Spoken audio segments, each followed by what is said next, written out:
में आप सभी का स्वागत है। यूपी ट्रिपल एस ईटी में सामान्य अध्ययन में आज हमारा होगा मॉडल पेपर नंबर 10वां। इससे पहले हमने आपको नोट टेस्ट करा दिया। अगर आपने उसे नहीं देखा तो वीडियो के डिस्क्रिप्शन बॉक्स में प्लेलिस्ट दिया हुआ है, आप वहां से उन सारे टेस्ट को कर लीजिएगा। यानी आज अगर आप देखेंगे तो हमने आपको 500 क्वेश्चन करा दिया विथ डिटेल एक्सप्लेनेशन के साथ। यानी यहीं पर हमारा ये चीजें डिटेल एक्सप्लेनेशन के साथ 500 क्वेश्चन कंप्लीट हो जाएगा। आपकी जिम्मेदारी है आप अच्छे से सबका रिवीजन करिएगा, क्योंकि आप कितना भी पढ़ लीजिए अगर आप अच्छे से रिवीजन नहीं करेंगे तो उसका कोई मतलब नहीं है। ठीक है, तो चलिए एक आसान से क्वेश्चन से आगे बढ़ते हैं। क्वेश्चन कह रहा है कि सिंधु सभ्यता के लोगों द्वारा कार्लिनियन मनके निम्नलिखित में से किस स्थान से आयातित किया जाता था।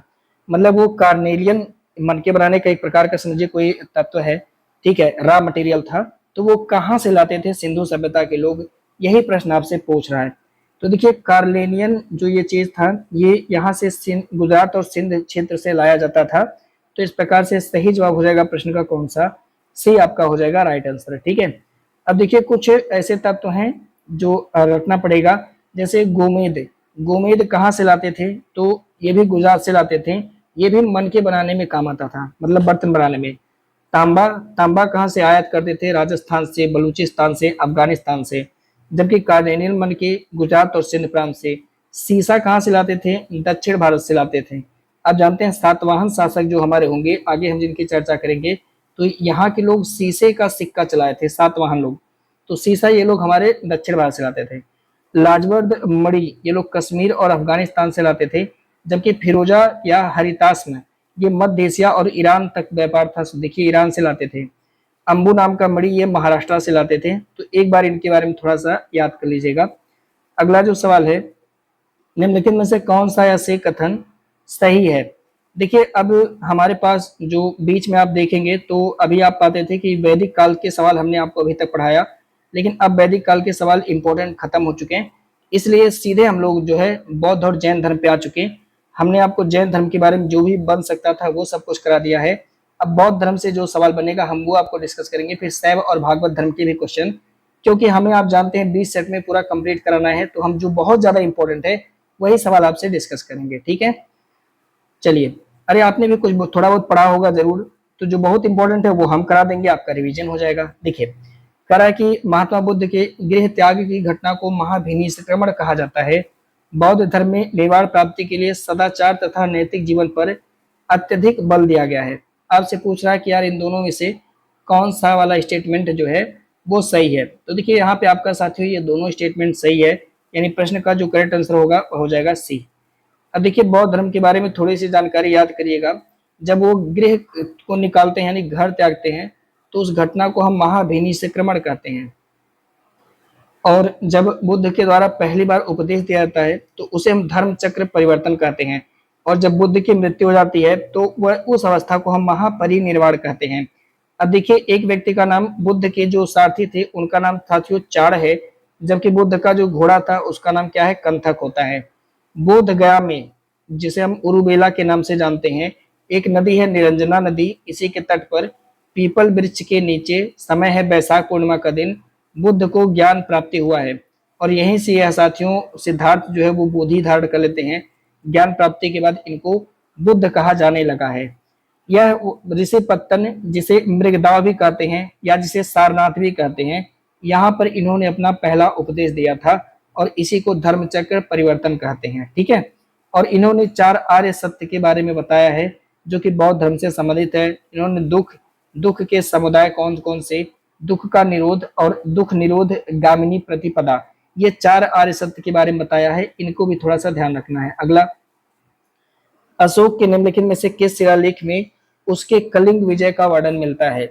साथियों मैंने आपसे बताया कि कई सारे, मतलब अशोक ने तो कई सारे शिलालेख बनवाए, उन शिलालेख पर लेख लिखा जाता था। जैसे मान लीजिए कि एक कोई पटरी है तो पटरी के ऊपर आप नंबर 1 डाल दीजिए, 2 2 3 4 ऐसे करके। तो ऐसे अशोक के शिलालेखों पर साथियों लेख खोदे हुए थे। तो ये पूछ रहा है कि उसके कलिंग विजय के बारे में कौन से नंबर का लेख है, तीसरे नंबर का कि चौथे कि पांचवें कि पहले नंबर का कि 11वां नंबर का पॉइंट कि 12वां नंबर का पॉइंट कि 13वें नंबर का पॉइंट।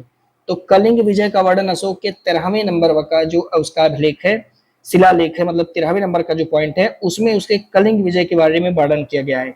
तो ये बहुत ज्यादा इंपॉर्टेंट क्वेश्चन है, याद रखिएगा। तो डी हो जाएगा प्रश्न का सही वाला जवाब। ठीक है, देखो पहले शिलालेख में उसने समाज के निषेध की चीजों को बताया। इसने कहा कि पशु बल का निषेध करेंगे, सभी मनुष्य मेरी संतान है, ये पहले शिलालेख में किया, जो कि बहुत ज्यादा इंपॉर्टेंट नहीं है। द्वितीय शिलालेख इंपॉर्टेंट है क्योंकि इसमें जो इसके सीमावर्ती राज्य थे, खासकर 5 राज्य, उसका वर्णन किया है। कौन कौन से? ये पहला चेर, फिर चोल, फिर पांडु या पांड्य कह सकते हैं, सातियुक्त और ताम्रपर्णी। तो ये इसलिए ये वाला बहुत ज्यादा इंपॉर्टेंट है। इनमें ऐसे 5 राज्यों का वो मतलब उल्लेख किया गया है। और साथ में पशु और चिकित्सा, ठीक है, यानी पशुओं के लिए भी चिकित्सा और मानव के लिए भी चिकित्सा, इनकी भी चर्चा की गई है दूसरे शिलालेख में।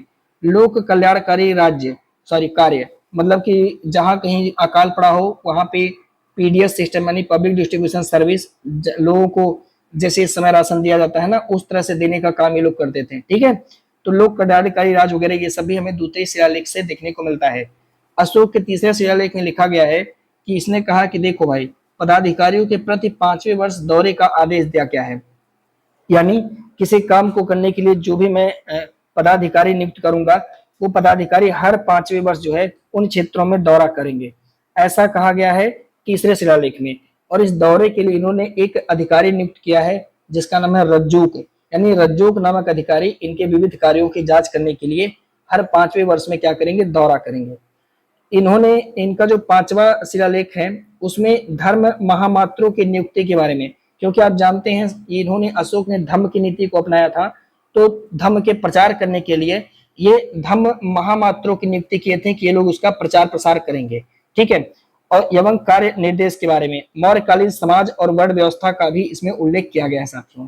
जबकि जो इनका 11वां शिलालेख है इसमें इनकी धम्म विजय की विशेषताओं के बारे में बताया गया है कि किस तरह से धम्म चीजें जो है सही हैं, उसको क्यों लोगों को मानना चाहिए। ठीक है, 12वां शिलालेख बहुत ज्यादा इंपॉर्टेंट है क्योंकि इसमें अशोक के धार्मिक सहिष्णुता की नीति का उल्लेख किया गया है।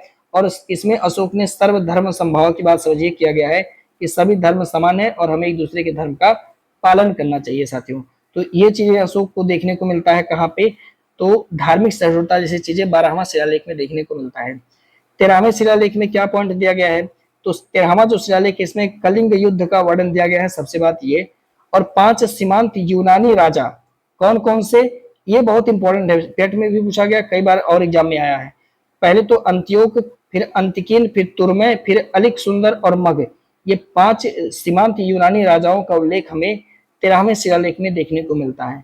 ठीक है, अगला क्वेश्चन, शुंग वंश के निम्नलिखित शासकों को कालक्रम के अनुसार व्यवस्थित कीजिए। शुंग वंश के शासक को, जो कि मौर्योत्तर काल के शासक हैं, इनमें आप देखेंगे तो इसके शुंग वंश के संस्थापक पुष्यमित्र शुंग हैं, यानी पहले पर तो पहला ही आपका हो जाएगा। इसके बाद आ जाते हैं पुष्यमित्र शुंग के बाद अग्निमित्र शासक बनते हैं, तो ये तो बिल्कुल सही है।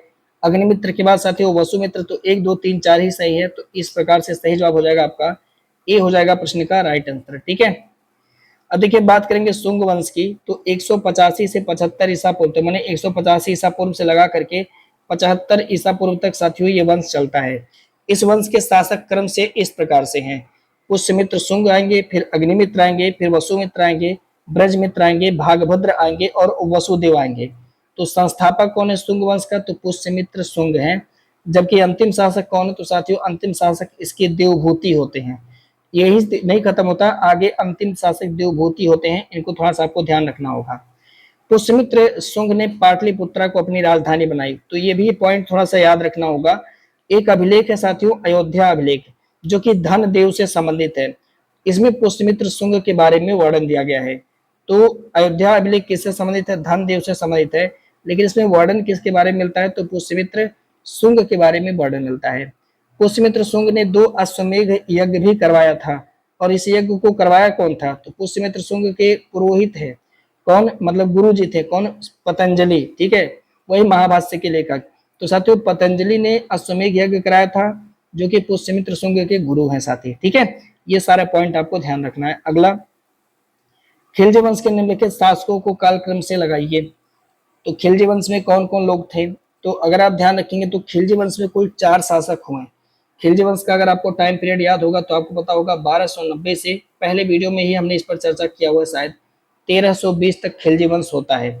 और इस खिलजी वंश में कितने शासक होते हैं? तो आपको सर 4 शासक होते हैं। पहला जो शासक था इसका संस्थापक जलालुद्दीन फिरोज खिलजी, तो जलालुद्दीन फिरोज खिलजी ये दिया हुआ है, जिसका जो समय होगा साथी, ठीक है, जलालुद्दीन फिरोज खिलजी की बात करेंगे तो यह 1290 से लगा करके 1296 तक 6 ही वर्ष तक चलता है। इसकी इसकी हत्या करके अलाउद्दीन खिलजी गद्दी पर बैठ जाता है। तो कब बैठेगा, तो आप कहोगे सर 1296 से 1316 तक, ठीक है, मतलब 20 वर्ष तक साहब ये गद्दी पर रहते हैं। इसके बाद मुबारक शाह आ जाता है साथियों, ठीक है, मुबारक शाह का शासन मतलब शासन आ जाता है, तो ये 4 साल तक ही काम करता है, 1316 से 1320 तक। इसके बाद एक हिंदू शासक होते हैं जिनका नाम है खुसरो शाह, लेकिन हिंदू से कन्वर्ट होकर के मुस्लिम बनते हैं, तो ये शासक बनते हैं साहब खुसरो शाह।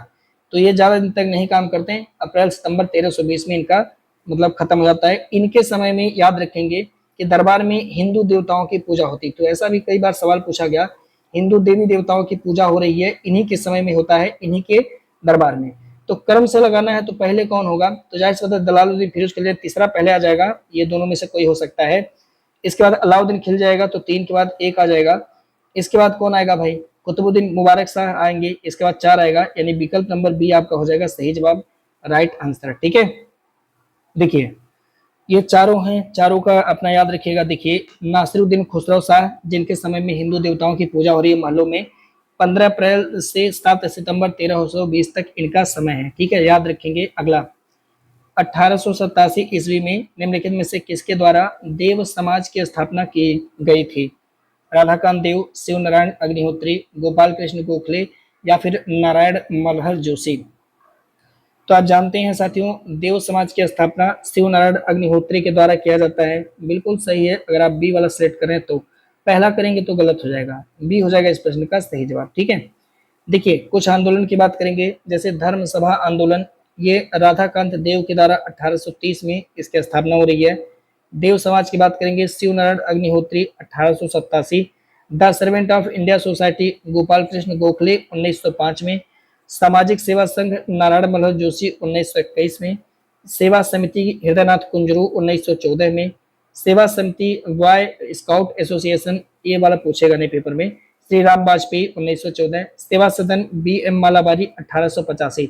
पर एक दो बार पढ़ने से कुछ जाएगा नहीं, आप पढ़ लेंगे तो आने वाले कोई भी एग्जाम में आप जो है इनसे क्वेश्चन तो गलत नहीं करेंगे। अगला, उत्तर प्रदेश किसान सभा का गठन कब किया गया था, हमारे उत्तर प्रदेश में भी किसानों ने डंका बचा दिया था, ठीक है, तो कब किया गया था। साथ ही ये उत्तर प्रदेश किसान सभा का गठन 1918 में किया जाता है। तो इस प्रकार जो करेक्ट आंसर आपका हो जाएगा वो होगा आपका सी, राइट आंसर, ठीक है।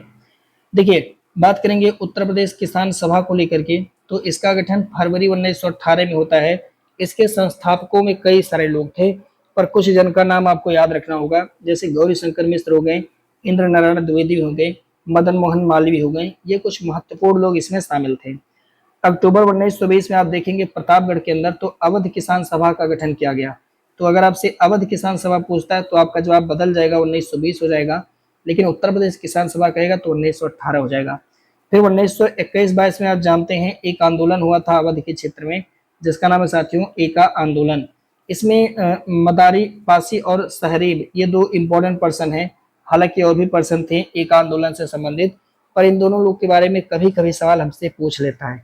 तो ये आपका जो है उत्तर प्रदेश किसान सभा था। अगला प्रश्न है, 1901 ईस्वी में सर कॉलिन स्कॉट मॉनक्रिफ की अध्यक्षता में एक सिंचाई आयोग की स्थापना निम्नलिखित में से किस वायसराय के शासनकाल में किया गया था। तो पहले तो समझ लीजिएगा सिंचाई आयोग है, ठीक है, इसकी स्थापना कब हो रही है, 1901 में किया जा रहा है, ये दूसरी बात है, चलो ठीक है। और इस आयोग के अध्यक्ष कौन है, तो आप कहोगे सर कॉलिन स्कॉट मॉनक्रिफ हैं। अब पूछ रहा है कि इस समय जब ये बना है तो वायसराय कौन है, तो साथियों 1899 आप जानते होंगे कि 1899 से 1905 तक लॉर्ड कर्जन वायसराय होते हैं। कौन, लॉर्ड कर्जन वायसराय रहते हैं साथियों, क्योंकि आप जानते हैं बंगाल का विभाजन इन्हीं के समय में होता है। तो जाहिर सी बात है कि जब 1901 में बन रहा है तो लॉर्ड कर्जन ही इस प्रश्न का होगा सही जवाब, यानी सी हो जाएगा आपका राइट आंसर। अब देखिए कर्जन के कुछ काम हैं, आप जानते हैं कि लॉर्ड कर्जन भारत में सबसे ज्यादा अलोकप्रिय वायसराय हैं, ठीक है, जैसे रिपन सबसे ज्यादा लोकप्रिय है वैसे कर्जन जो है सबसे ज्यादा अलोकप्रिय है। 1901 में इसी के समय में सिंचाई आयोग की नियुक्ति हुई थी, जिसके अध्यक्ष हैं सर कॉलिन स्कॉट मॉनक्रिफ्ट। 1902 में आप देखेंगे तो बहुत ज्यादा important sir Andrews Fraser, sir Edward Fraser की अध्यक्षता में पुलिस आयोग का गठन किया गया। और आप जानते हैं जब बंगाल का विभाजन होता है तो सर एड्वर्ड फ्रेजर वहां पर मतलब पुलिस के हेड हैं, चीफ हैं साथियों, ठीक है, मतलब कमांडेंट रहते हैं सर एड्वर्ड फ्रेजर जब बंगाल का विभाजन 1905 में होता है तब, ठीक है। इसी के समय में सर थॉमस रेले की अध्यक्षता में विश्वविद्यालय आयोग का गठन किया गया। ये पॉइंट याद रखना होगा, 1902 में किया गया है। इसी के समय में इस आयोग ने जो सुझाव दिया था उसी के आधार पर साथियों 1904 में भारतीय विश्वविद्यालय अधिनियम लॉर्ड कर्जन के समय में पारित किया गया। उम्मीद करते हैं चीजें आपको समझ में आ रही होंगी। अगला सवाल है, अरुंडेल समिति का गठन कब किया गया था? देखिए अरुंडेल कमेटी बनती क्यों है? आप जानते हैं कि किस तरह से असहयोग आंदोलन नहीं साथियों, स्वदेशी और बहिष्कार आंदोलन चालू कर दिया जाता है बंगाल के विभाजन को लेकर के। तो उस संदर्भ में सरकार एकदम डर जाती है कि यार अचानक से इतना भयंकर बवाल हो रहा है, कुछ तो बात है। तो उसकी जांच के लिए उस समय वायसराय थे लॉर्ड मिंटो सेकेंड। जरा ध्यान रखिएगा, उस समय वायसराय है कौन? Lord Minto second. तो साथियों लॉर्ड मिंटो सेकेंड ने उन्हीं सारी परिस्थितियों की जांच, और भी कई सारी बात है पर वो सिविल सेवा के लिए है, पेट में ही अगर आपको हम सिविल का पढ़ाएंगे तो फिर मजा नहीं आएगा। बस इतना समझ लीजिएगा कि लॉर्ड मिंटो का समय है और मामला वही है, स्वदेशी और बहिष्कार आंदोलन से जो अस्थिरता आ गई है उसी के बारे में जांच करना है। इसके लिए इन्होंने एक कमेटी बनाई है जिसका नाम है अरुंडेल कमेटी, अरुंडेल समिति इसी के बारे में बना है। तो जाहिर सी बात है ये कब बना होगा भाई? और सुनिए इतनी बात नहीं है, इससे आगे तो 1906 में यह कमेटी बन जाती है साथियों। और यह कमेटी कहती है कि भाई लॉर्ड मिंटो सुनो, जो आपने ये विभाजन किया है इससे जिंदगी भर झगड़ा होगा, एक काम करो विभाजन को रद्द कर दो। अंततः सरकार जानते हैं अक्टूबर 1911 में बंगाल विभाजन को रद्द कर देता है। अगर आपसे फंसा के पूछेगा कि इस समिति के कहने पर बंगाल विभाजन को रद्द किया गया, तब सारे लोग तो मुंह देखेंगे, पर आप मुंह नहीं देखना, आप कहना अरुंडेल कमेटी के कहने पर यह सिद्ध हुआ था, ठीक है। तो बंगाल विभाजन को रद्द कर दिया गया कौन सी समिति के कहने पर? अरुंडेल कमेटी के कहने पर। कब बना था? 1906। वायसराय कौन है? लॉर्ड मिंटो द्वितीय। क्लियर है मामला? ठीक है, यहाँ पे लिखा होगा, चलो ठीक है कोई बात है। अगला, कांग्रेस समाजवादी पार्टी का गठन कब किया गया? देखो यार कई सारी पार्टियां बनती हैं पर इनमें से एक पार्टी ये भी है कांग्रेस समाजवादी पार्टी। तो साथियों इसका जो गठन किया गया ये तो रटने वाली बात है, 1934 में किया गया, अक्टूबर 1934 में। तो इस प्रकार से सही जवाब हो जाएगा प्रश्न का कौन सा? सी आपका राइट आंसर हो जाएगा, ठीक है। अब देखिए कुछ डाटा है जिसे आपको याद कर लेंगे तो हो सकता है पेपर में थोड़ा बहुत नंबर बढ़ जाए। जैसे कांग्रेस समाजवादी पार्टी आपने देखा था अक्टूबर 1934 में बनी हुई है। फॉरवर्ड ब्लॉक आगे बनेगी मार्च 1939 में। भारतीय बोल्शेविक पार्टी है ये 1939 में बनेगा। क्रांतिकारी समाजवादी पार्टी ये 1940 में। द रेडिकल डेमोक्रेटिक पार्टी 1940 में। बोल्शेविकी लेनिनिस्ट पार्टी 1941। ये सब लोग चुनाव की तैयारी कर रहे हैं, जो चुनाव होगा ना वही वाली तैयारी ये लोग कर रहे हैं, ठीक है, इसलिए पार्टी बन रही थी। भारतीय क्रांतिकारी साम्य दल पार्टी 1942। या चारे हिंदुस्तान होना चाहिए, नहीं लिख दीजिए, हिंदुस्तान रिपब्लिकन एसोसिएशन 1924 में, ठीक है। फिर इसी के बाद एचएसआरए कब बन रहा है? तो हिंदुस्तान सोशलिस्ट रिपब्लिकन एसोसिएशन, ये था आपका हिंदुस्तान रिपब्लिकन एसोसिएशन और ये हिंदुस्तान सोशलिस्ट रिपब्लिकन एसोसिएशन। दोनों में अंतर है, दोनों के संस्थापक भी अलग अलग हैं। आगे वाले वीडियो में हम दोनों को क्लियर कर देंगे, ठीक है। तो अभी कर दे लेकिन कोई मतलब नहीं है, आगे जब आ ही रहा है इससे रिलेटेड क्वेश्चन। तो हिंदुस्तान सोशलिस्ट रिपब्लिकन एसोसिएशन 10 सितंबर 1928 को किया जाता है साथियों। अगला प्रश्न है, निम्नलिखित कथनों पर विचार कीजिए, नीचे दिए गए कोड से सही विकल्प का चयन कीजिएगा। गोदावरी नदी प्रायद्वीप भारत की सबसे लंबी नदी है, जिस कारण से हम इसे दक्षिण की गंगा कहते हैं, बात सही है। रामगुंडम परियोजना आंध्र प्रदेश में गोदावरी नदी पर ही बनाया गया है। आपसे कह रहा है कौन सा स्टेटमेंट सही है? तो मेरे भाई सही है दोनों स्टेटमेंट, सी हो जाएगा प्रश्न का राइट आंसर यानी करेक्ट जवाब, ठीक है। देखिए बात करेंगे गोदावरी नदी, तो आप जानते हैं त्र्यंबक की पहाड़ियां महाराष्ट्र से ये निकलती हैं, तेलंगाना और आंध्र प्रदेश से होती हुई बंगाल की खाड़ी में जाकर के गिर जाती हैं। 1465 किलोमीटर इनकी लंबाई है। और प्रायद्वीप भारत, जो हमारा प्रायद्वीप भारत है यानी जो हमारा दक्षिण भारत है साथियों, वहां की ये सबसे लंबी नदी है, ठीक है, प्रायद्वीप भारत की सबसे लंबी नदी है। अब चूंकि लंबाई के नाते हम इनको दक्षिण का गंगा भी कह देते हैं, लंबाई के नाते क्या कहते हैं? दक्षिण का गंगा।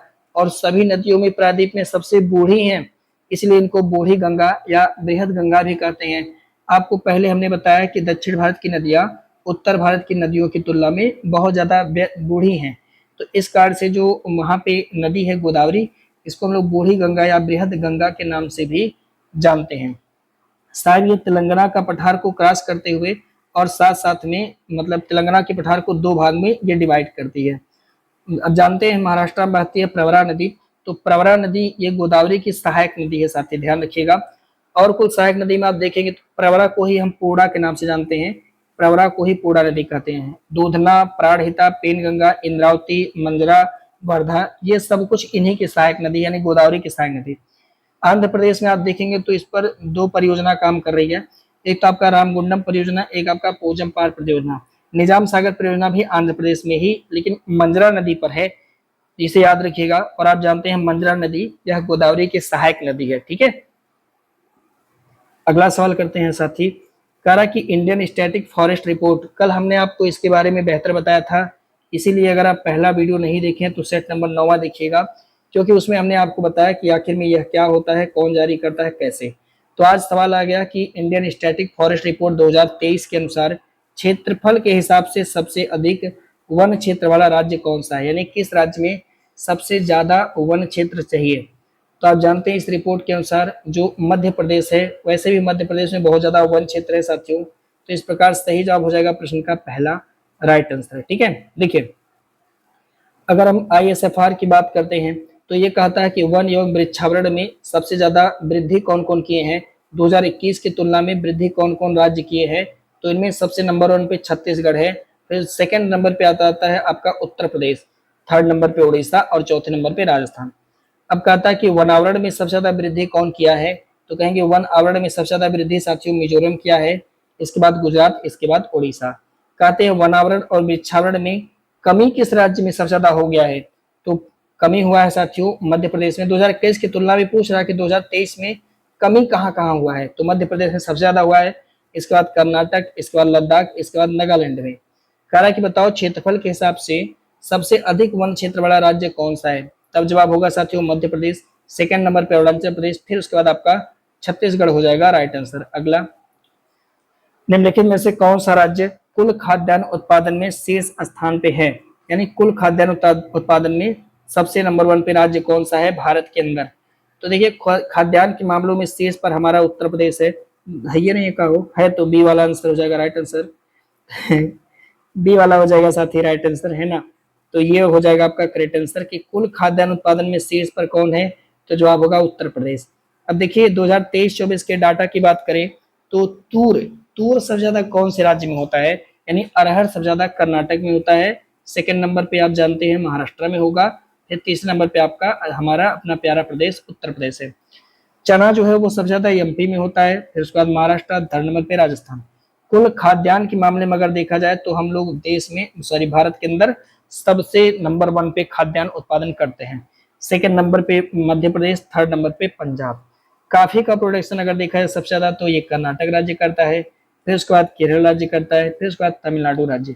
जबकि चाय तो आपको पता है सबसे ज्यादा कौन से राज्य में होता है, असम में, उत्तर पश्चिम बंगाल, उसके बाद जो है तमिलनाडु का नाम आता है साथियों। अगला, निम्नलिखित में से कौन सा राज्य जिप्सम का शीर्ष उत्पादक राज्य है, कहने का मतलब भारत के अंदर जिप्सम कहाँ से सबसे ज्यादा निकाला जाता है, राजस्थान, मध्य प्रदेश, गुजरात या फिर उड़ीसा।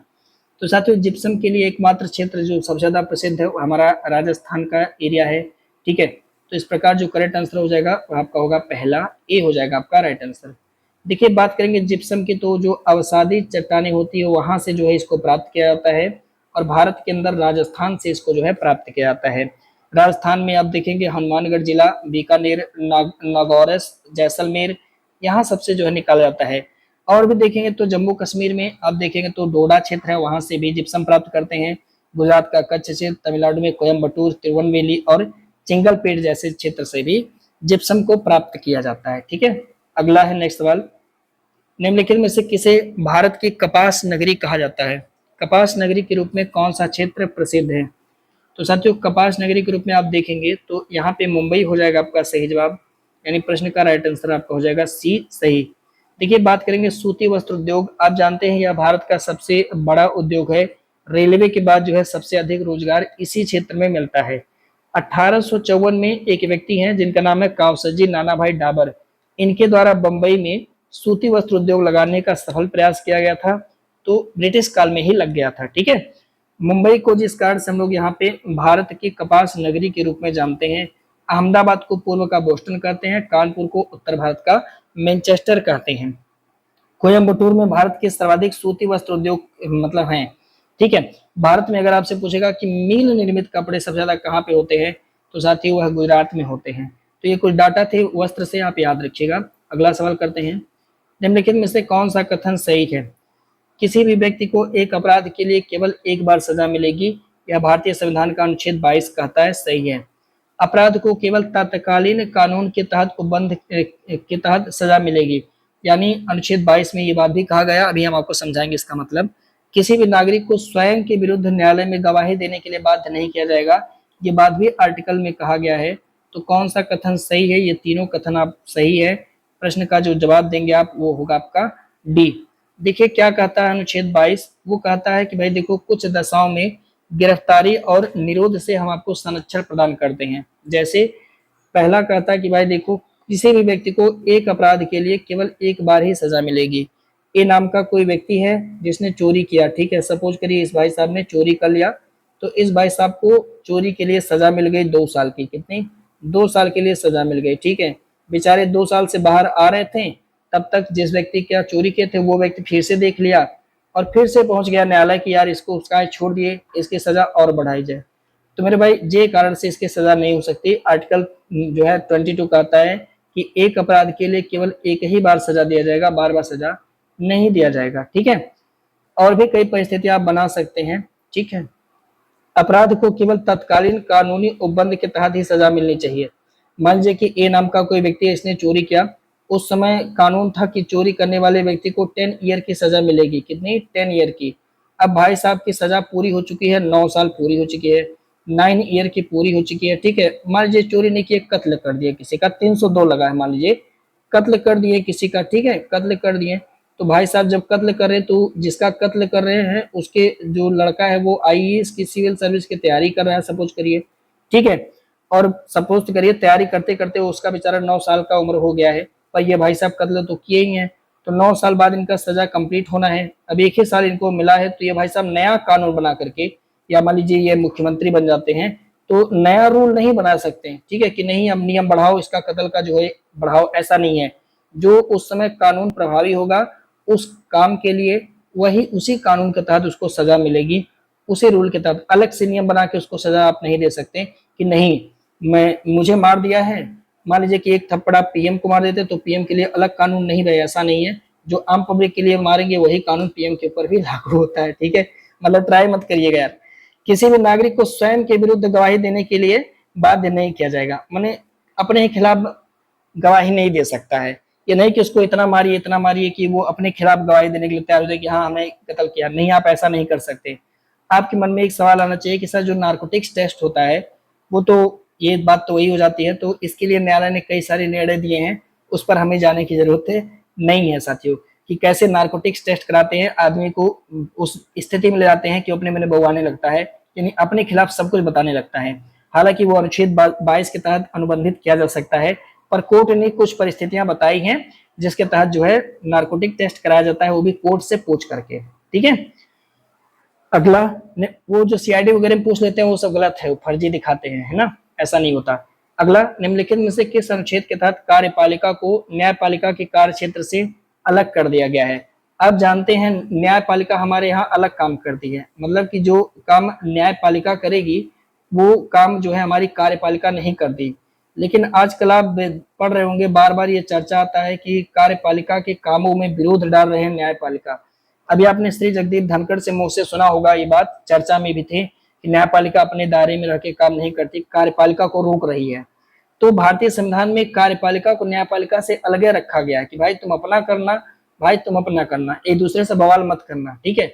ऐसा जो हमारे आर्टिकल 50 में कहा गया है डीपीएसपी के कि कार्यपालिका से न्यायपालिका अलग है, कार्यपालिका का काम अलग है, न्यायपालिका का काम अलग है। तो ये काम किया गया आर्टिकल 50 यानी अनुच्छेद 50 के तहत, जैसे आप जानते हैं न्यायपालिका क्या करती है, न्याय देती है, कार्यपालिका विधि बनाती है, कानून बनाती है। कि कभी आपने न्यायालय नहीं देखा कि न्यायालय कोई अधिनियम बना रहा है? नहीं ना, न्यायालय तो अधिनियम नहीं बनाता है। ठीक है, देखो अनुच्छेद 49 क्या कहता है कि भाई देखो, जो राष्ट्रीय महत्व के स्मारक हैं उनकी रक्षा करना, जो स्थान है, जो वस्तु है, वस्तुओं का उनका संरक्षण करना ये राज्य का कर्तव्य होगा।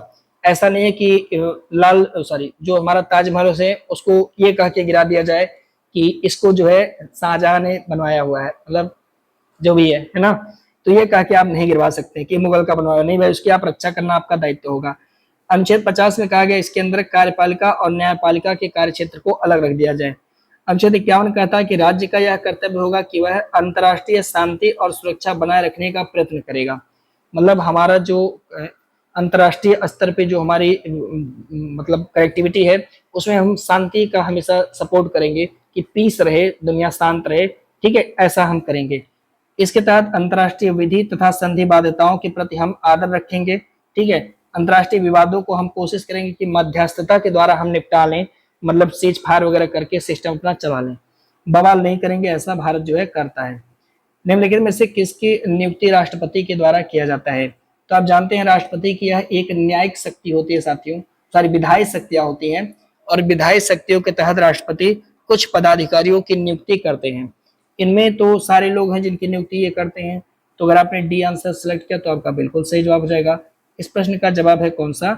डी हो जाएगा राइट आंसर। देखिए, राष्ट्रपति प्रधानमंत्री की नियुक्ति करते हैं और प्रधानमंत्री के कहने पर अन्य जो मंत्री होते हैं उनकी नियुक्ति करते हैं। ठीक है, राष्ट्रपति सर्वोच्च न्यायालय, उच्च न्यायालय के मुख्य न्यायाधीशों की भी नियुक्ति करते हैं और इनके कहने पर अन्य न्यायाधीश की भी नियुक्ति करते हैं। हालांकि इसके लिए कोलिजियम सिस्टम बना हुआ है, पर बेसिकली करते तो राष्ट्रपति ही हैं, ऐसा मान लीजिए। ठीक है, जो भारत के नियंत्रक और महालेखक होते हैं उनकी नियुक्ति करते हैं। जो निर्वाचन आयुक्त हैं, आजकल तो आप देख रहे हैं चर्चा में है, इनकी भी नियुक्ति करते हैं। जो वित्त आयोग के अध्यक्ष हैं वो भी, राष्ट्रीय मानवाधिकार आयोग, राष्ट्रीय महिला आयोग, जो राज्यों के राज्यपाल हैं साथ ही उनकी, संघ लोक सेवा आयोग के जो अध्यक्ष हैं यूपीएससी के, और जो उसके अन्य सदस्य हैं उनकी भी नियुक्ति माननीय महामहिम राष्ट्रपति के द्वारा किया जाता है साथियों। ठीक है, अगला, भारत के महान्यायवादी के संदर्भ में निम्नलिखित कथनों पर विचार कीजिए। संविधान के अनुच्छेद 76 में भारत के महान्यायवादी पद की व्यवस्था दी गई है। ये स्टेटमेंट बिल्कुल ही सही है। यह देश के सबसे यानी सर्वोच्च विधि अधिकारी होते हैं, ये भी सही है। महान्यायवादी की नियुक्ति राष्ट्रपति के द्वारा की जाती है तथा वह राष्ट्रपति के प्रसाद पर्यंत ही अपना पद धारण करते हैं। साथियों, ये तीनों स्टेटमेंट सही है, बिल्कुल ही करेक्ट है। महान्यायवादी के बारे में पढ़ के जाना, यहाँ से सवाल बन जाएगा। ठीक है, मैं पूरा करवा भी दूंगा पर आप भी थोड़ा बहुत देख लेना इधर उधर। देखिए, भारत के महान्यायवादी की बात करेंगे तो अनुच्छेद 76 के अंतर्गत भारत के महान्यायवादी के पद की व्यवस्था की गई है। यह देश के सर्वोच्च विधि अधिकारी होते हैं। महान्यायवादी की नियुक्ति कौन करता है? राष्ट्रपति के द्वारा की जाती है तथा वह राष्ट्रपति के प्रसाद पर्यंत पद को धारण करते हैं।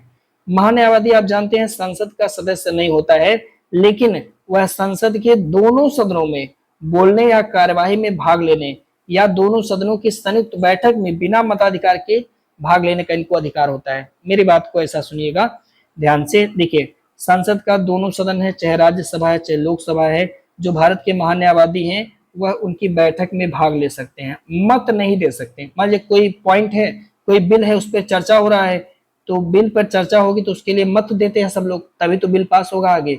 बहुमत देते हैं, कोई 2/3 मत देते हैं। तो अगर मान लीजिए कि मत में 1-2 वोट का कम पड़ गया तो क्या महान्यायवादी वोट दे देंगे? नहीं भाई, महान्यायवादी बैठक में भाग ले सकते हैं लेकिन मत नहीं दे सकते हैं साथियों, बिना मताधिकार के। ठीक है, लेकिन जब वो संसद के किसी सदन में बैठेंगे तो क्या जैसे संसद के सदस्यों को विशेषाधिकार होता है, क्या इनको भी कोई अधिकार मिलेगा? तो साथियों हाँ, इनके पास सारा अधिकार, यानी इनके पास विशेषाधिकार भी होगा। महान्यायवादी जब संसद में बैठेंगे तो इनके पास वही विशेषाधिकार है जो संसद के सदस्य का है, लेकिन ये मत नहीं दे सकते, बस यही बात याद रखना है। ठीक है, अगला सवाल है नेक्स्ट, संसद के निम्नलिखित में से किस समिति में राज्यसभा के सदस्य नहीं होते हैं? तो आप जानते हैं संसद का जो प्राक्कलन कमेटी होता है इसमें 30 के 30 सदस्य लोकसभा से आते हैं। तो साथियों, प्राक्कलन समिति ऐसी होती है जिसमें 30 के 30 मेंबर लोकसभा के होते हैं। सही जवाब हो जाएगा आपका बी, राइट आंसर। बाकी आप जानते हैं जो पब्लिक अकाउंट कमेटी लोक लेखा समिति है उसमें 22 सदस्य होते हैं। 15 सदस्य लोकसभा से, 7 सदस्य राज्यसभा से, जबकि प्राक्कलन में 30 के 30 जो है वह लोकसभा से हैं। विशेषाधिकार समिति में 15 मेंबर है, तो 10 जो है लोकसभा से, 5 जो है वो राज्यसभा से हैं। इसी प्रकार से सार्वजनिक उपक्रम समिति में 22 मेंबर हैं, 15 लोकसभा से और 7 राज्यसभा से। संयुक्त प्रवर समिति में 45 मेंबर होते हैं, 30 जो है लोकसभा से, 15 जो है वो राज्यसभा के मेंबर होते हैं। अगला, सरकार के द्वारा मृदा स्वास्थ्य कार्ड स्कीम की शुरुआत कब की गई थी? आसान सा सवाल है कि गवर्नमेंट ने मृदा स्वास्थ्य कार्ड स्कीम कब लॉन्च किया हुआ है? तो 19 फरवरी 2015 को सरकार लॉन्च करती है मृदा स्वास्थ्य कार्ड योजना।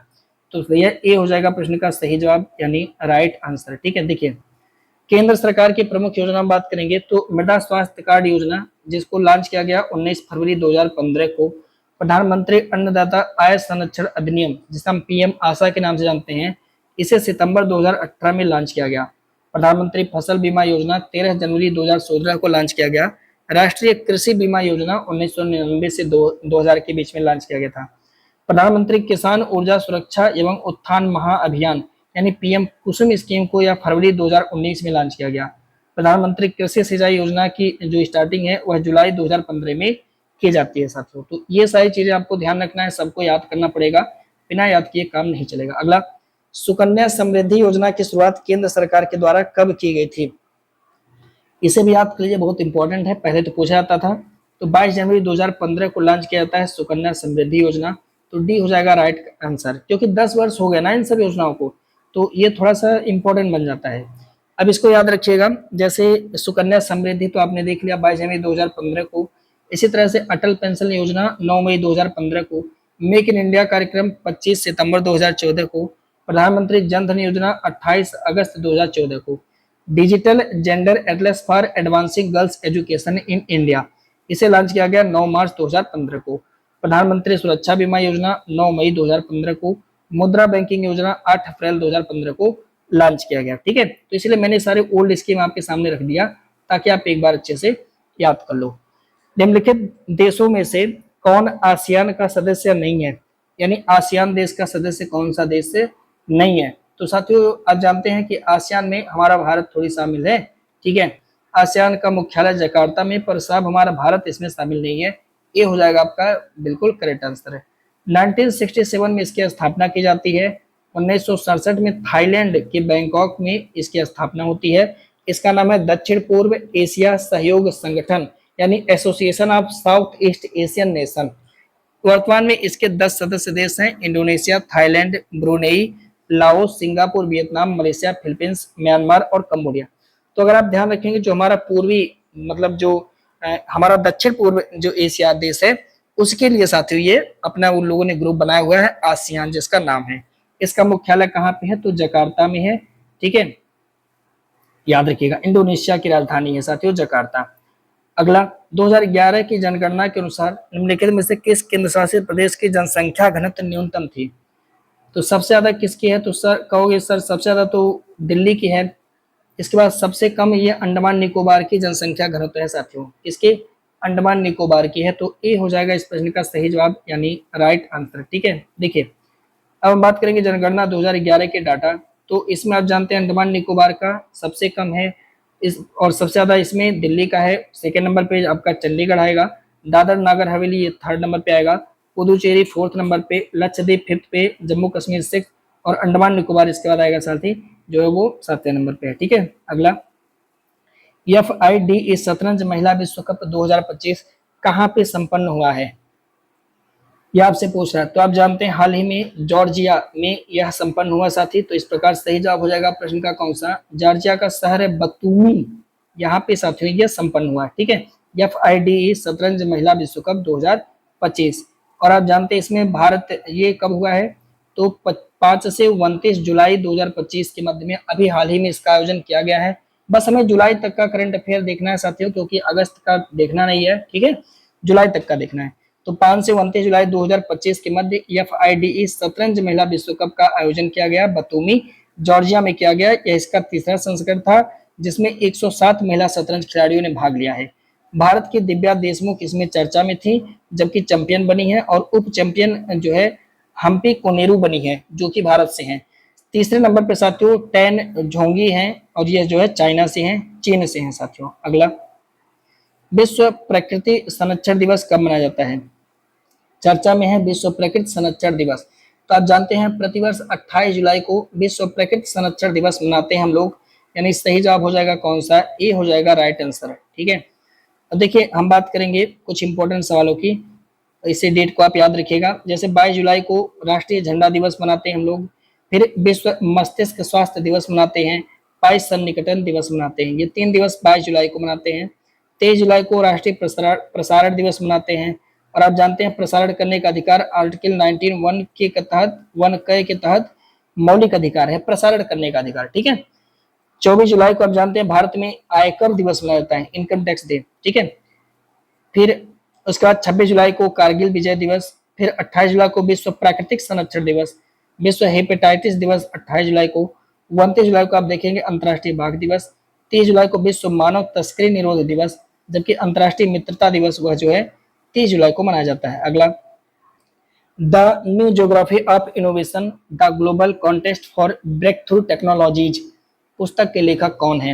ये सब किताबें अंग्रेजी में लिखी जाती हैं, पर हम लोग ठहरे हिंदी वाले तो हिंदी में रख लेते हैं। तो मेहरान गुल की ये किताबें हैं साहब, किसकी? मेहरान गुल की ये किताबें हैं। इस प्रकार जो करेक्ट आंसर होगा वो आपका हो जाएगा सी राइट आंसर। ठीक है, मेहरान गुल की किताबें हैं। अगला देखिए और किताबें इनकी मतलब और भी किताबें हैं, जैसे आशीष रे की किताब थी the trial that shook Britain. ठीक है, how a court martial hastened expected of Indian independence, जबकि सुगत श्री निवास राजू का है द कॉन्शियंस नेटवर्क। इतना याद रखना है, ये बात कम इतना कुल कौन नहीं याद कर रखिएगा, बस इतना याद रखिएगा the conscience network, a chronicle of resistance to a dictatorship. ठीक है, जोनाथन डंकन के हैं, जो डन थार हमको लगा जोनाथन डंकन कहाँ से आ गया यार। इनकी किताब है चिल्ड्रन ऑफ रेडियन, बस इतना याद रखना। ए बोरिड इनहेरिटेंस, महेश जोशी की किताबें हैं AIT investing, strong returns through high impact. तो हमको नहीं याद हो रहा तो आप कहाँ से याद होगा? तो 3 बार पढ़िएगा तो याद हो जाएगा। ठीक है, थोड़ा सा कीवर्ड मिल जाएगा और क्या, पूरा नहीं याद होगा, कीवर्ड मिल जाएगा, उसी से काम चला लीजिए। ठीक है, जैसे बहुत चीजें ऐसी होती जो वाकई नहीं याद होती यार, कितना भी कर लीजिए ना वो याद नहीं रहेगा, लेकिन अगर 3-4 बार पढ़ लेंगे ना तो वो वहाँ एग्जाम में काम कर जाता है ना। अगर नहीं भी याद होगा 3-4 बार पढ़ लेंगे याद हो जाएगा। ऑपरेशन शिवा 2025 किस राज्य केंद्र शासित प्रदेश में किया गया है, चलाया गया है? ठीक है, तो आप जानते हैं अभी जुलाई 2025 में भारतीय सेना ने जम्मू कश्मीर में इसको चलाया है। जो अमरनाथ यात्रा कर रहे हैं उनको सुरक्षित जो है और सुचारू रूप से पहुंचाने के लिए ऑपरेशन शिवा चलाया जा रहा था साथियों। तो ये जम्मू कश्मीर में चलाया गया। सही जवाब हो जाएगा प्रश्न का पहला, ए होगा आपका राइट आंसर। ठीक है, देखिए कब चलाया गया? 11 जुलाई 2025 से और भारतीय सेना ने ऑपरेशन शिवा चलाया जम्मू कश्मीर में अमरनाथ यात्रा। ऑपरेशन बिहाली भी चलाया गया जम्मू कश्मीर में आतंकवादी संगठनों के विरोध में चलाया गया जून 2025 में। तो इसमें भारतीय सेना और जम्मू और कश्मीर पुलिस जो है मिलकर के ऑपरेशन बिहाली यानी आतंकवादी संगठनों को गायब करने के लिए चला रहे हैं। जून 2025 में प्रोजेक्ट एलिफेंट की 21वीं संचालन समिति की बैठक का आयोजन किया गया। कहां पर किया जाएगा, इस मतलब कहां पे किया गया? तो साथियों याद रखेंगे यह जो आयोजन हुआ है यह देहरादून में किया गया है। तो करेक्ट आंसर आपका हो जाएगा, राइट आंसर होगा साथियों बी इस प्रश्न का सही जवाब। ठीक है, अब देखिए हम बात करेंगे 26 जून 2025 को हुआ था प्रोजेक्ट एलिफेंट की 21वीं संचालन समिति की बैठक इंदिरा गांधी राष्ट्रीय वन अकादमी देहरादून में किया गया। बैठक की अध्यक्षता भूपेंद्र यादव जो कि केंद्रीय वन और जलवायु परिवर्तन मंत्रालय के मंत्री हैं वह किए हुए हैं। प्रोजेक्ट हाथी की शुरुआत यानी प्रोजेक्ट एलिफेंट की शुरुआत आप जानते हैं वर्ष 1992 में होता है। हाल ही में 12 अगस्त 2025 को विश्व हाथी दिवस 2025 का आयोजन भी कोयम्बटूर के तमिलनाडु में किया गया है। ये भी बहुत जरूरी इस वाला सवाल है। जून 2025 में कर्नाटक का एक और इम्पोर्टेंट न्यूज है इसमें, जून 2025 में कर्नाटक में है आप जानते हैं माले महादेश्वर हिल्स वन्यजीव अभ्यारण्य। ये थोड़ा से याद कर लीजिए, डायरेक्ट पूछेगा माले महादेश्वर हिल्स वन्यजीव अभ्यारण्य क्योंकि चर्चा में था। यहाँ पे क्या हुआ कि एक बाघिन और उसके 4 शावकों की मृत्यु हो गई, तो इस वजह से ये जो है ना ये चर्चा में है। इसका लोकेशन ये कर्नाटक में है, ये थोड़ा सा ध्यान रखिएगा। ठीक है, तो ये चर्चा में था तो इसलिए बहुत जरूरी है। अगला, हाल ही में सलाखन फॉसिल्स पार्क को यूनेस्को की टेंटेटिव वर्ल्ड हेरिटेज साइट की सूची में प्राकृतिक श्रेणी में शामिल करने हेतु नामित किया गया। यह उत्तर प्रदेश के किस जिले में स्थित है? कौन? सलाखन फॉसिल पार्क है साहिब। इसमें पुराने जमाने के फॉसिल्स वगैरह रखे गए, जीवाश्म रखे गए, साफ सा बात। तो उत्तर प्रदेश का सोनभद्र है, और आप जानते हैं सोनभद्र काहे के लिए फेमस है, क्योंकि उत्तर प्रदेश में यहीं पर साथियों कोयला निकलता है। यहाँ पर सिंगरैली क्षेत्र है, कहाँ पे, सिंगरैली है साथियों, यहाँ पे याद रखेंगे, यहाँ से कोयला प्राप्त किया जाता है सोनभद्र से, ठीक है। तो भैया जवाब हो जाएगा बी, क्योंकि यहाँ पे सलाखन फॉसिल्स पार्क है। अब यहाँ पे आपको ध्यान रखना होगा कि यह जो पार्क है यह कैमूर पर्वत श्रेणी का हिस्सा है। यहाँ पे 1.4 अरब वर्ष पहले के जो है जीवाश्म मिलते हैं, जो कि स्ट्रोमेटोलाइटस के जीवाश्म हैं। जून 2025 में इसको यूनेस्को की टेंटेटिव वर्ल्ड हेरिटेज साइट की सूची में, मतलब उसके प्राकृतिक श्रेणी में शामिल करने के लिए नामित किया गया है। अब देखिए शामिल हो जाए तो अच्छी बात है। हाल ही में उत्तर प्रदेश के निम्नलिखित में से किस वन्यजीव अभ्यारण्य में 7 घड़ियाल छोड़े गए हैं? ये भी क्वेश्चन बहुत इंपॉर्टेंट में है, चर्चा में था साथी। तो जो कतरनिया घाट वन्यजीव अभ्यारण्य है वहां पे छोड़ा गया, यानी सही जवाब हो जाएगा प्रश्न का कौन सा, सी आपका हो जाएगा राइट आंसर। देखिए हम बात करेंगे कतरनिया घाट वन्यजीव अभ्यारण्य का, तो ये है कहाँ पे, तो उत्तर प्रदेश के बहराइच जिले में है, जिसकी स्थापना 1976 में की जाती है। तेंदुआ, शेर, प्रवासी पक्षी ये सब यहाँ आते जाते रहते हैं। जून 2025 में इसमें 7 घड़ियाल छोड़ने की बात की गई। चंद्रप्रभा वन्यजीव अभ्यारण्य चंदौली में है, किशनपुर वन्यजीव अभ्यारण्य लखीमपुर खीरी में है, रानीपुर वन्यजीव अभ्यारण्य चित्रकूट में, जबकि महावीर स्वामी वन्यजीव विहार यह जो है ललितपुर में साथियों पड़ता है, ठीक है। अगला सवाल है, हाल ही में केंद्र सरकार ने कच्चे पाम, सोयाबीन और सूरजमुखी तेल पर मूल सीमा शुल्क को घटा करके कितना कर दिया है? यानी अगर इस पे सीमा शुल्क घटा देंगे तो थोड़ा सा कम हो जाएगा इसका रेट, लेकिन सरसों के तेल पे घटाना चाहिए साहब को, पर ये सब तेल पर घटाते हैं जिसका संबंध जो है वो व्यापारियों से है साहब, है ना। पाम तेल आम आदमी खाता है, सोयाबीन तेल आम आदमी खाएगा नहीं ना, पर साहब लोग को यह सब घटाना है, जो घटाना है वो घटाते नहीं। चलिए कोई बात नहीं है, घटा करके साहब इन लोगों ने क्या कर दिया, सीधे 50% घटा दिया। 20% पहले लगता था, अब जो है सीमा शुल्क घटा करके 10% साहब ने कर दिया, ठीक है। तो मोदी जी कभी खाद्य तेल पर भी कर देते, पर वो नहीं करेंगे, क्योंकि अभी आप देखिए खाद्य तेल पर तो खूब सीमा शुल्क लिया जाता है साहब, है ना। तो सी हो जाएगा आपका राइट आंसर, क्योंकि उसको जो है अमीर लोग खाते हैं। देखो भैया प्रमुख तथ्य क्या है कि अभी सरकार ने क्या किया कि जो कच्चे पाम है, सोयाबीन, सूरजमुखी तेल है, इनमें सीमा शुल्क घटा करके 10% कर दिया गया है। कच्चे तेल पर नया जो प्रभावी आयात शुल्क है वह 16.5% होगा, जबकि परिष्कृत खाद्य तेल पर ये देखिए भैया, इस पर जो मूल्य सीमा शुल्क लगता है वो 32% लगता है साहिब, ठीक है, क्योंकि इसको जो है गरीब खाता है ना। आगे अपनी भारत जो है अपनी खाद्य तेल की मांग का 50% से अधिक आयात करता है। हम लोग बाहर से तेल भी खरीदते हैं साहब। वर्ष 2023-24 में हमने लगभग में 162.6 लाख टन खाद्य तेल को खरीदे हैं, मतलब आयात किए हैं, ठीक है। भारत मलेशिया और इंडोनेशिया से पाम तेल खरीदता है, जबकि ब्राजील और अर्जेंटीना से सोयाबीन का तेल खरीदता है साहब, ठीक है। अगला, हाल ही में एग्जिम बैंक ट्रेड कॉन्क्लेव 2025 का आयोजन कहां पर किया गया है? एग्जिम बैंक ने कॉन्क्लेव रखी हुई है, अध्यक्षता करती हैं श्रीमती वित्त मंत्री निर्मला सीतारमण जी करती हैं, और यह नई दिल्ली में आयोजित किया जाता है। तो साहब याद रखेंगे लोकेशन नई दिल्ली, डी हो जाएगा प्रश्न का सही जवाब, ठीक है। अध्यक्षता कौन करेगा? तो साथियों अध्यक्षता जो करेंगी वह वित्त मंत्री निर्मला सीतारमण करेंगी। थीम क्या है? निर्यात वृद्धि से विकसित भारत के संकल्प की सिद्धि। वित्त मंत्रालय के अनुसार पिछले वित्तीय वर्ष में भारत की कुल जो निर्यात है वह तकरीबन 825 बिलियन अमेरिकन डॉलर थी, मतलब हमने अपनी चीजों को बाहर बेचा, वो 825 बिलियन अमेरिकन डॉलर के बराबर है साहब, ठीक है। अगला, हाल ही में पेंटोगार्टन सिनवात्रा को नैतिकता के उल्लंघन के लिए संवैधानिक न्याय के द्वारा निलंबित कर दिया गया। यह निम्नलिखित में से किस देश के प्रधानमंत्री थे? निलंबित किया गया है अभी। तो आप जानते हैं ये इनका संबंध है थाईलैंड से, तो बस इनको ऐसे हल्के में याद रखिएगा कि जो पेंटोगार्टन सिनवात्रा है इनका संबंध है थाईलैंड से साथियों, थाईलैंड से। और ये जानते हैं म्यांमार के बगल में बेचारा थाईलैंड है, हाथियों का देश इसको बोलते हैं। क्या? हाथियों का देश, आप जानते हैं इसको बोलते हैं हाथियों का देश साथियों, इसको बोलते हैं, ठीक है। बस इतना याद रखना, इनके बारे में कुछ नहीं याद रखना। अगला, पहला आसियान भारत क्रूज वार्ता, भैया क्रूज पे बैठ के वार्ता हो गई कि मेजबानी कहां पर की गई है, ये लोकेशन आपसे पूछ रहे हैं। तो साथियों जानते हैं यह चेन्नई के तमिलनाडु में हुआ। तो इस प्रकार जो करेक्ट आंसर बनेगा आपका हो जाएगा बी, सही जवाब हो जाएगा, ठीक है। अब देखिए बात करेंगे 30 जून से 1 जुलाई 2025 के मध्य में पहली आसियान भारत क्रूज वार्ता का आयोजन चेन्नई यानी तमिलनाडु में किया गया है। वार्ता का उद्देश्य क्या है? समुद्री सहयोग, पर्यटन और क्रूज कनेक्टिविटी को बढ़ा देना है साहब, ठीक है।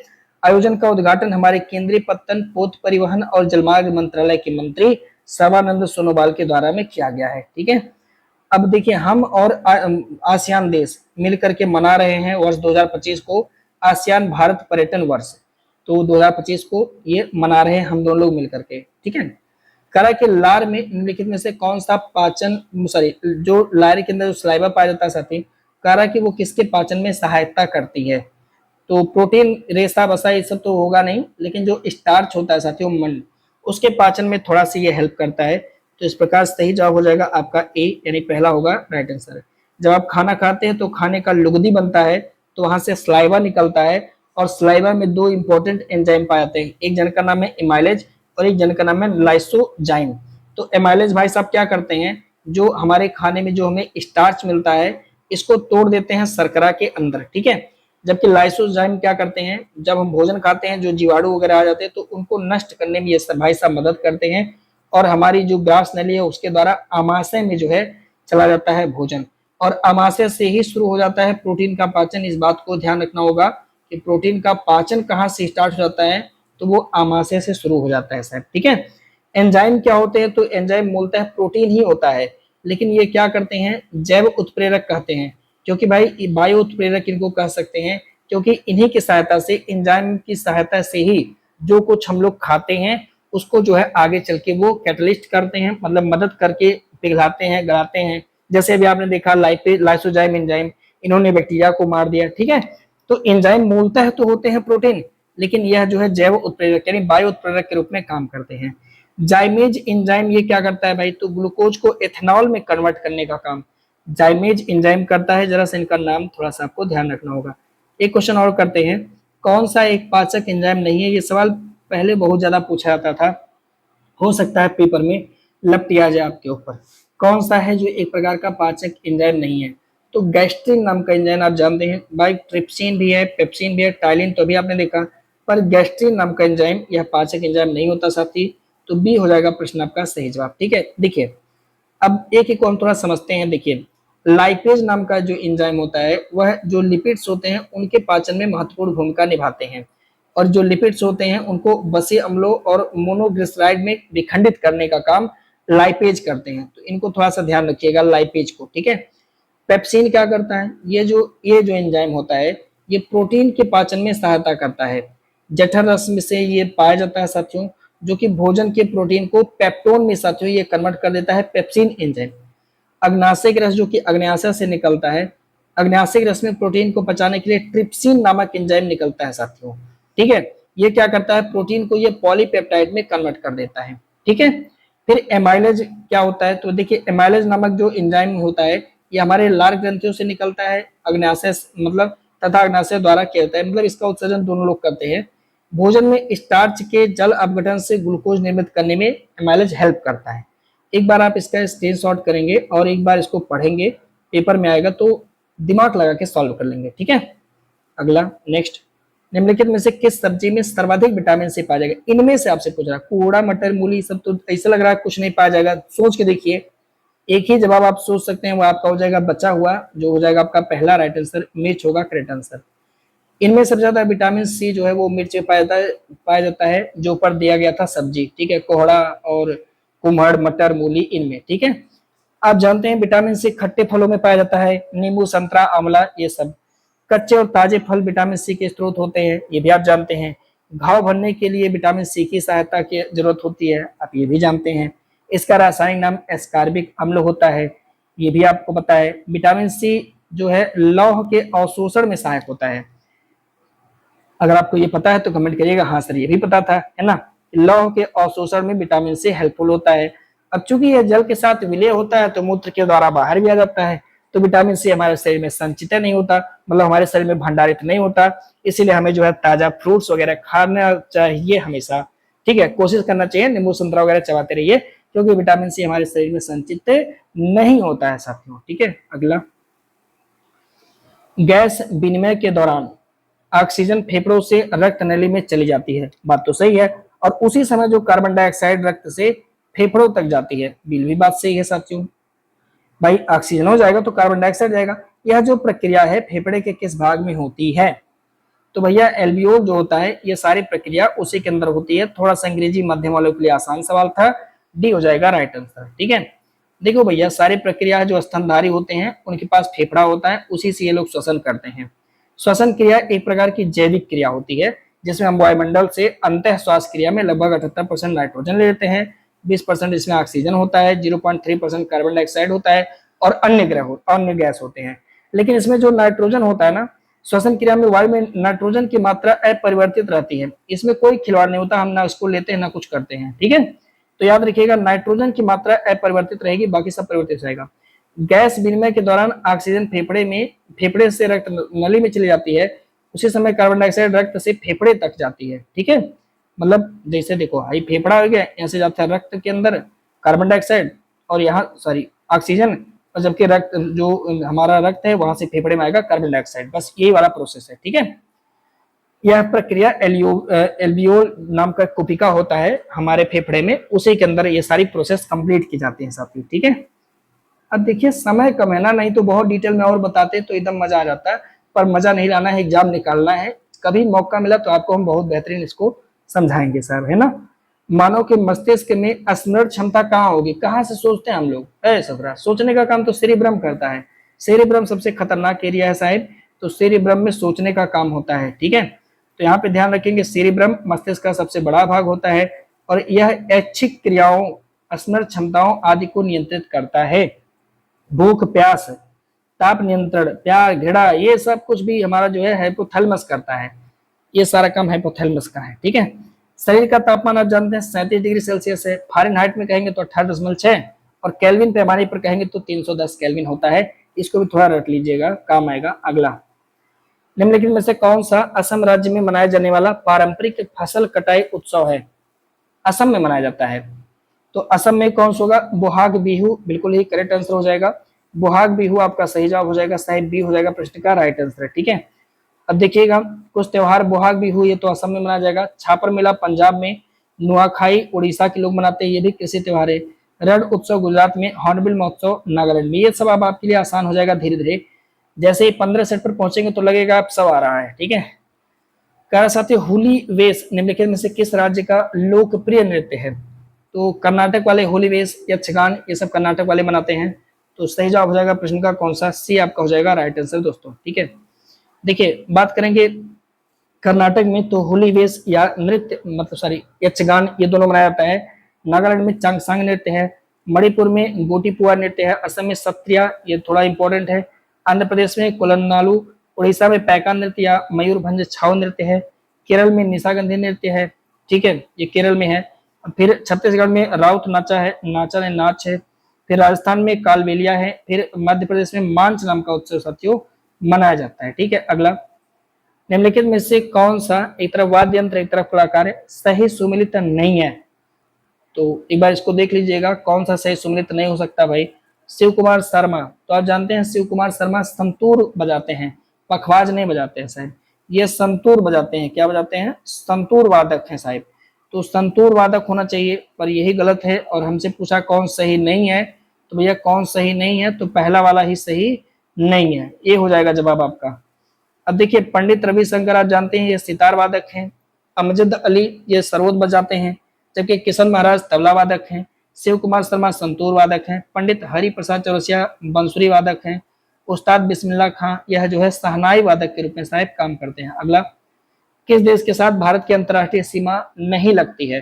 तो आप जानते हैं 7 देश के साथ हमारी अंतर्राष्ट्रीय सीमा लगती है साहब, लेकिन जो यहाँ पे दिया हुआ है, ठीक है, ये हमारा हो गया प्यारा भारत मान, ठीक है, और ये हमारा हो गया साथियों, ऐसे हमने रफली कर दिया, पर चूंकि हम भारतीय हैं तो हम भारतीय अपने भारत के नक्शे में अगर हाथ से भी बना देंगे तो भी बहुत प्यारा बन जाता है। चलिए बन गया मान लीजिए, ठीक है।